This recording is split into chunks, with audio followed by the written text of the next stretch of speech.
Hello दोस्तों, कैसे हैं आप। तो आज हम इस वीडियो में पढ़ने वाले हैं इटली का एकीकरण। क्या पढ़ने वाले हैं? इटली का एकीकरण। ठीक।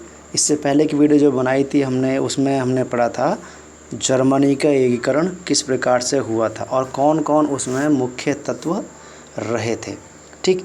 इसी प्रकार से एक कहानी और बन जाती है यहाँ पर इटली के एकीकरण की। देखिए, जैसे हमने जर्मनी के एकीकरण में पढ़ा था कि वहाँ पर जो एक पर्सन थे, ऑटोवन बिस्मार्क जिन्हें कहा गया, उन्होंने बहुत अहम भूमिका निभाई थी। तो इसी प्रकार यहाँ पर भी एक व्यक्ति का नाम आता है।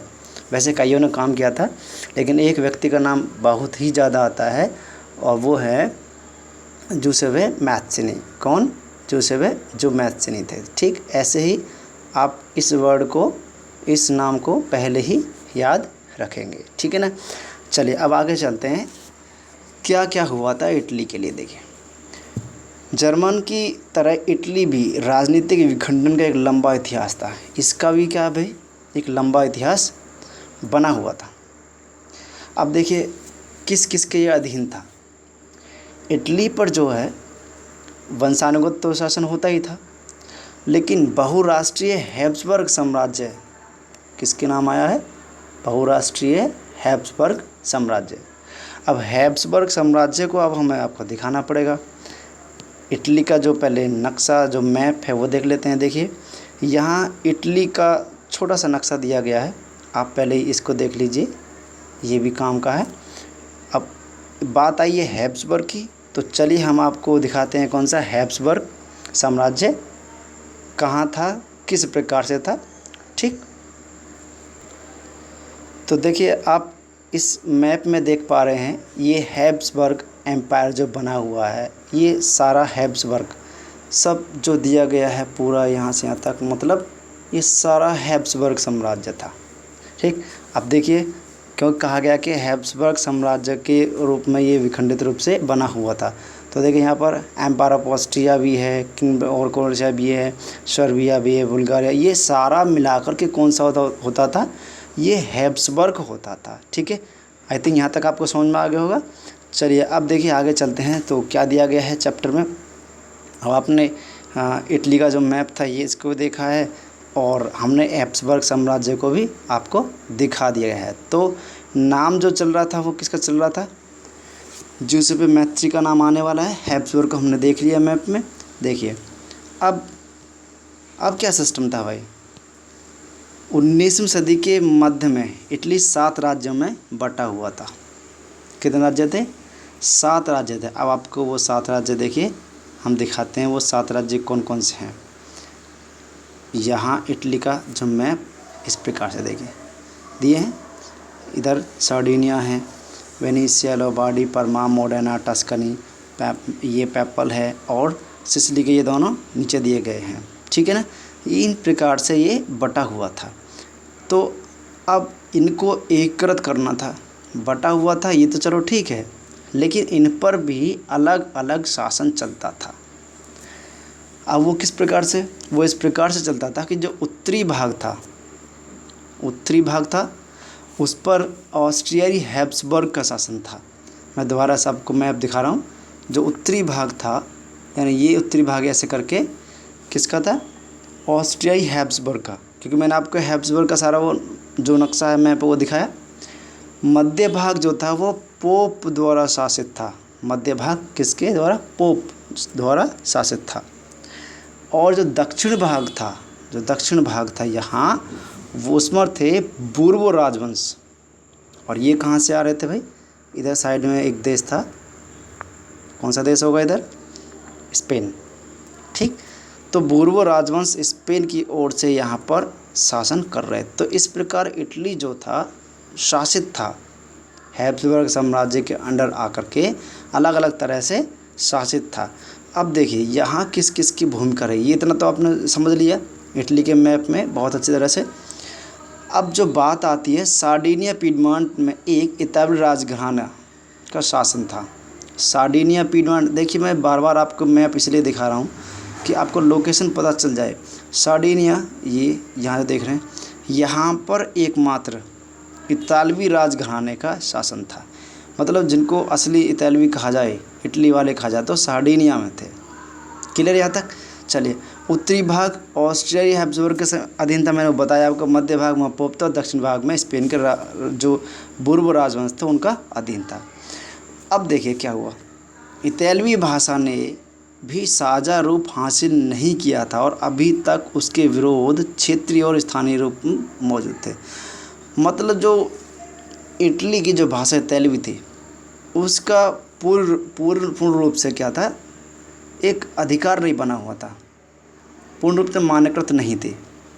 ठीक, अब आता है रोल किसका, जो मैंने नाम बताया, जूसेपे मैत्सरी का। ठीक है, इनका नाम आ गया। तो 1830 के दशक में जूसेपे मैत्सरी ने एकीकृत इतालवी गणराज्य के एक सुविचारित कार्यक्रम प्रस्तुत करने की कोशिश की थी। देखिए, वहाँ जर्मनी में किसकी भूमिका रही थी, बिस्मार्क की रही थी, क्योंकि बिस्मार्क जो था, जो जर्मन महासंघ जो बना था उसका पहला चांसलर वही बना था, बिस्मार्क। इसलिए उसने इतनी बड़ी भूमिका निभाई और पूरे जर्मनी को एकीकृत कर दिया, क्योंकि उसकी ड्यूटी बन जाती है जब वो उसका चांसलर बना था, तो इसलिए। अब यहाँ कौन आ गए, जूसेपे मैत्सरी आ गए। इन्होंने कोशिश की गणराज्य बनाने की। उसने अपने उद्देश्य के प्रसार के लिए यंग इटली नामक क्या बनाया, एक यंग इटली नामक एक गुप्त संगठन बनाया। तो मैत्सरी के विषय में हमने थोड़ा पहले भी जाना था, यंग इटली यहाँ पर नाम आ गया है। और दूसरा एक और था, कोई बताएगा आप में से, याद है नहीं है याद? एक तो यंग इटली था, एक और था, उसका नाम था यंग यूरोप। क्या नाम था, यंग यूरोप। ठीक है, यंग इटली और यंग यूरोप, दो नाम जो थे, दो संगठन थे, वो इन्होंने बनाए थे। किन्होंने, जो जूसेपे मैत्सरी थे। यहाँ तक क्लियर हो गया। 1831 और 1848 में क्रांतिकारी विद्रोह की असफलता से युद्ध के जरिए इतालवी राज्यों को जोड़ने की जिम्मेदारी सार्डिनिया पीडमोंट के विक्टर इमैनुअल द्वितीय पर आ गई थी। देखिए, सार्डिनिया पीडमोंट मैंने आपको लोकेशन में दिखाया, वहाँ के शासक थे विक्टर इमैनुअल द्वितीय। तो ये जो क्रांतिकारी विद्रोह चल रहे थे, आपको हमने पढ़ाया था 1830 से लेकर के 1848 तक का जो दौर था, ये क्रांतियों का दौर था। ठीक, तो इसके जो इसमें यहाँ सार्डिनिया पीडमोंट के शासक जो थे इमैनुअल द्वितीय, इन पर सारी जिम्मेदारी आ गई। ठीक, क्या है कि वो जो विद्रोह है असफल हो रहे थे, और क्या है क्या करना है भाई, इटली के लिए कार्य करना है। क्यों आ गई, क्योंकि यही जो क्षेत्र था अकेला ऐसा क्षेत्र था जहाँ पर इटालियन जो जिसे कहते हैं राजघराने का शासन था, इतालवी राजघराने का शासन था। ठीक, इस क्षेत्र के शासक अभिजात वर्ग की नज़रों में एकीकृत इटली उनके लिए आर्थिक विकास और राजनीतिक प्रभुत्व की संभावना उत्पन्न करता। मतलब ये चाहते थे भाई कि आर्थिक विकास हो इटली में, राजनीतिक प्रभुत्व बन जाए, भाई ये चाहते थे, क्योंकि ये इटालवी राजघराने के थे, इसलिए चाहते थे। ठीक है, यहाँ तक समझ में आया आपको? चलिए आगे चलते हैं। एक और व्यक्ति का नाम अब और आ रहा है, उनका भी नाम याद रखेंगे। अभी तक हमने मैत्सरी का नाम पढ़ा और किसका, इमैनुअल द्वितीय का पढ़ा। अब एक नाम और आ गया, वो है कावूर, मंत्री प्रमुख कावूर, जिसने इटली के प्रदेशों को एकीकृत करने वाले आंदोलनों को क्या किया, उन्होंने नेतृत्व किया। एक नाम और आ गया, तो तीन नाम इसमें आ गए हैं।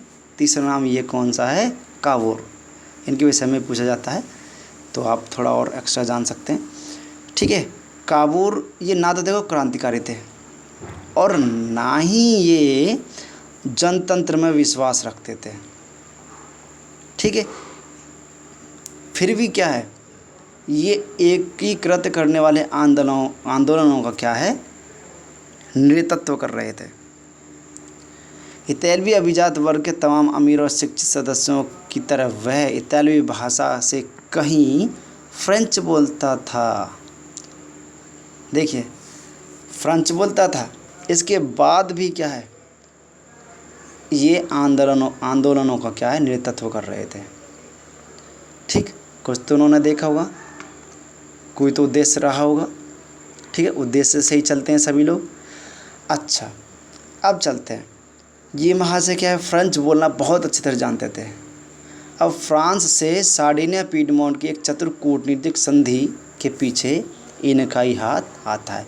अब आप ये देखिए, इनका नाम क्यों प्रमुख दिया गया है, क्योंकि इन्होंने बहुत ही चतुराई से एक कूटनीतिक संधि की।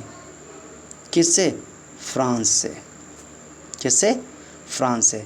और सार्डिनिया पीडमोंट जो जगह थी जहाँ इतालवी राजघराना था, उसकी संधि फ्रांस से, यानी इन दोनों जगह से संधि इन्होंने ही करवाई थी, क्योंकि ये कूटनीतिज्ञ व्यक्ति थे। बहुत ही अच्छी तरह से ये क्या है, कुछ चाल चलते, संधि की आपस में बात वार्तालाप हो जाए। और भाई क्योंकि इटली जो था तीनों ओर से शासन चल रहा था उस पर। सार्डिनिया जो एक ऐसी जगह थी जहाँ पर एक राजघराना था। अब क्या हुआ, सार्डिनिया पीडमोंट 1859 में ऑस्ट्रियाई बलों को हरा पाने में कामयाब हुआ।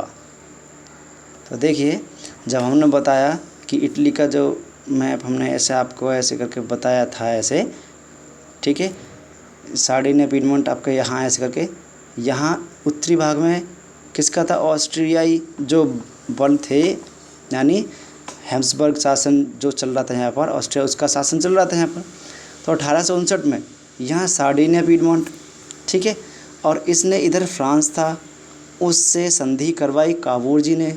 अब संधि हो गई तो इसने इनको यहाँ हरा पाने में, ठीक है, पूरा हाथ इनका रहा।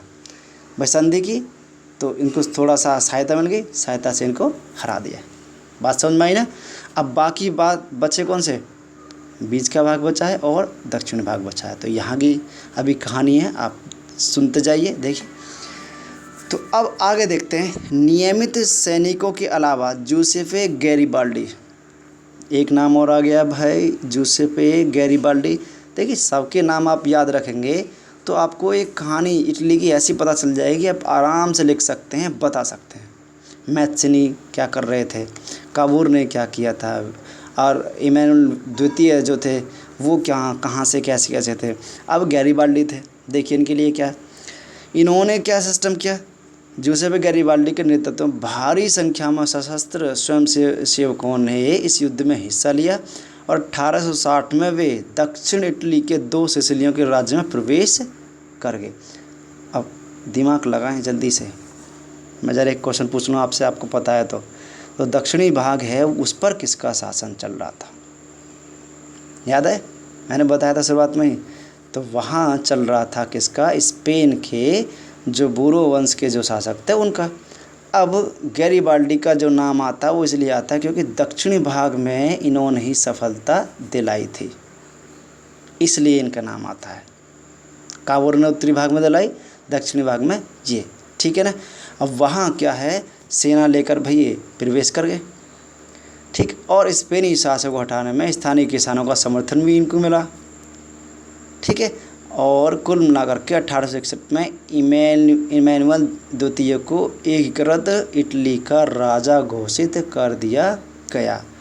तो ज़रा मुझे कोई ये बताएंगे कि इन महाशय को ही भाई क्यों कहा गया, क्यों इटली का जो राजा घोषित किया गया इमैनुअल द्वितीय को ही, याद है क्यों भाई, क्योंकि ये ही असली इटालवी राजघराने से थे। सार्डिनिया पीडमोंट जो जगह थी वहाँ से, आता ही समझ में ना। चलो आगे चलते हैं, और क्या दे रखा है। अब इटली का क्या होगा, इटली का एकीकरण हो गया, ठीक है, राजा घोषित हो गए। मगर इटली के अधिकांश निवासी, जिनमें निरक्षरता की दर काफ़ी ऊंची थी, अभी भी उदारवादी राष्ट्रवादी विचारधारा से अनजान थे। देखिए, यहाँ पर उदारवादी और राष्ट्रवादी विचारधारा की बहुत कम बात हुई है, इसलिए वो लोग क्या है, निरक्षर जो लोग थे वो बहुत कम जानते थे। क्यों भाई, ये उदारवादी और ये राष्ट्रवादी जो विचारधारा ये कहाँ से पनप रही थी, कहाँ से, क्योंकि दार्शनिक जो आते थे, कौन आते थे? दार्शनिक जो थे उन्होंने किताबों में लिखा, ठीक है, अब जो अखबारों में लिखा और लोग उनको पढ़ते थे, तो वो जान पाए कि राष्ट्रवादी उदारवादी ये क्या विचारधारा हैं। लेकिन ये विचारे क्या थे? निरक्षर थे, तो इसलिए ये जान नहीं पाए। दक्षिण इटली में जिन आम किसानों ने गैरिबाल्डी को समर्थन दिया, उन्होंने तो इटालिया के बारे में कभी सुना भी नहीं था। इटालिया मतलब इटली के बारे में कहा गया है। जो दक्षिण भाग में जो किसान लोग जो थे, जिन्होंने इनको समर्थन दिया था गैरिबाल्डी को, अब ये क्या समझते थे? ये किसान तो ये समझते थे जो इटालिया है ना, वो विक्टर इमैनुअल की पत्नी है, ये समझते थे। लेकिन क्या है, ये तो एकीकृत इटली है। तो बुक में इतना दिया है, थोड़ा सा और जान लेते हैं। अगर आप और अच्छी तरह से थोड़ा सुनेंगे तो मैं और आपको बता देता हूँ। मुख्य रूप से देखिए, मैंने आपकी किताब के अनुसार से समझाया है, अलग से हम जानते हैं तो वही है। इटली का एकीकरण उस हिसाब से हुआ है कि सांस्कृतिक रूप से, वैचारिक रूप से, भौगोलिक रूप से, आर्थिक रूप से, राजनीतिक रूप से, ये सारे पॉइंट आपको लिखने होते हैं। जब आप हायर क्लासेज में पहुँचेंगे तो वहाँ आपको ये पॉइंट ही मिलेंगे। इस प्रकार से आपको हेडिंग लिख करके आंसर को क्या है लिखना होता है, ठीक है। तो वही है उसमें। देखिए, अगर मैं राजनीतिक रूप से बात करता हूँ तो उसमें मैथनी का बहुत बड़ा आपने रोल देख लिया भाई। उन्होंने उदारवादी और क्या कहते हैं गणतंत्रात्मक उद्देश्य इनका रहा था, जोसेफ मैथनी का, ठीक है। और एक नाम मैं आपको और बता रहा हूँ, वो नवगुएल्फवादी का नाम वो है नवगुएल्फवादी।